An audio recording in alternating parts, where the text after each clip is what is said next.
संजीव जी, जिसका जिक्र आप कर रहे थे, देखिए आप गुजरात मॉडल कह रहे हैं, लेकिन उत्तर प्रदेश में नकेल तो कसी गई थी। वो अलग बात है कि इस तरह से तस्वीरें हमने बाद में भी देखी। वो सीधे ये कह रहे थे कि कार्रवाई पहले होती ही नहीं थी। अब कम से कम घटनाओं पर कार्रवाई तो होती है।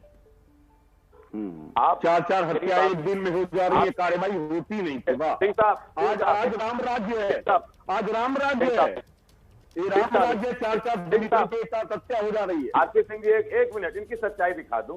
तो जो भाजपा के एजेंट बैठे थे, ये देख लीजिए, ये मेरी खबर नहीं है, ये हिंदुस्तान अखबार ने छापा है। सुपर टीटी सीटीटी में फेल को एडेड जूनियर में किया टॉप।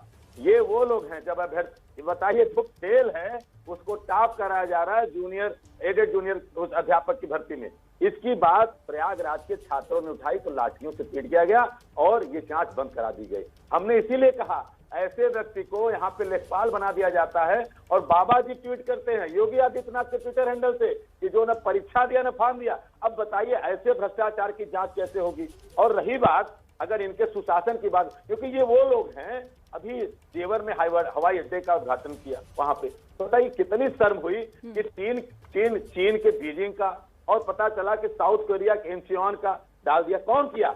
यही मुख्यमंत्री साहब के उप मुख्यमंत्री डाले, केशव प्रसाद मौर्य किए, सिद्धार्थनाथ सिंह के, सारे भारतीय जनता पार्टी के बड़े नेता। बताइए एक फर्जी क्या रह गई हमारी इज्जत। यही वो लोग हैं। कलकत्ता का फ्लाईओवर, कलकत्ता का वो पता चलता है होटल और अमेरिका की कंपनी, ये विकास है। नौजवानों के साथ छलावा हो रहा है और ये तथाकथित, देखिए मैं आपसे निवेदन कर रहा हूं हाथ जोड़ करके, ऐसे भाजपा के एजेंटों को मत बैठाइए। संजीव जी, मैं फिर से आपको मैं फिर से कहूंगी कि प्लीज किसी भी मेहमान को इस तरीके से पर्सनल अटैक मत कीजिए। जितने आप हमारे लिए माननीय हैं, बाकी लोग भी। ठीक है, चलिए आईपी सिंह जी। अच्छा ठीक है, मैंने उन्हें लेखक कहा, वो लेखक हैं और मैं उन्हें वही कहूंगी। आप प्लीज, वो आपके लिए कुछ भी हो सकते हैं। आप शांत रहिए थोड़े। आईपी सिंह जी, चलिए अब बात कर लेते हैं। आप लगातार चुनावी सर्वे जो एबीपी न्यूज कर रहा है लगातार, उनमें बहुत अच्छी बढ़त आप लोगों को दिखाई दे रही है और सीधे सीधे कांटे की टक्कर समाजवादी पार्टी को दिखाई दे रही है। लेकिन फिर भी वो फासला अभी बना हुआ है और यही बीजेपी कह रही है कि देखिए आप किसी भी मुद्दे पर किसी भी तरीके से सरकार को घेरिए, लेकिन चुनावी नतीजों में जीतेगी बीजेपी। सुन लीजिए, बहुत ध्यान से सुनिएगा। 2002, 2004, 2007, 2009 और 2012 ये 5 बड़े चुनाव देश के हुए। देश में यूपी सबसे बड़ा राज्य है। कहा जाता है कि केंद्र का लिटमस टेस्ट अगर होता है तो उत्तर प्रदेश में होता है। और ये 5 चुनाव बीजेपी बुरी तरह उत्तर प्रदेश में हारी है। 2017 में एक लंबे अरसे के बाद 1991 के बाद बीजेपी को बहुमत मिला और पिछले बहुमत के आधार पर कभी उत्तर प्रदेश में सरकारें नहीं बनी है। 240 से ज्यादा सीटें समाजवादी पार्टी के साथ पास की 2012 में। हमें कितनी सीटें मिली?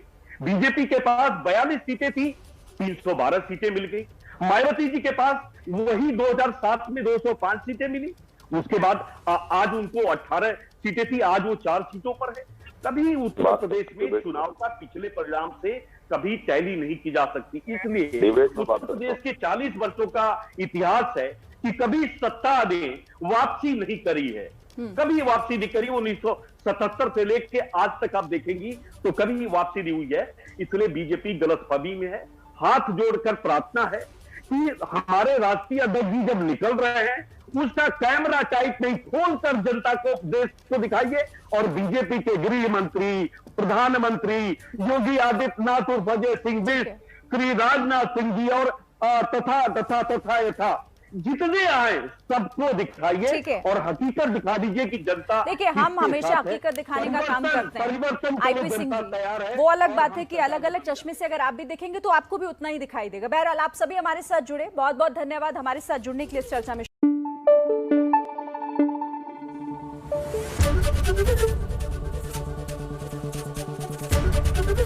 एबीपी न्यूज आपको रखे आगे।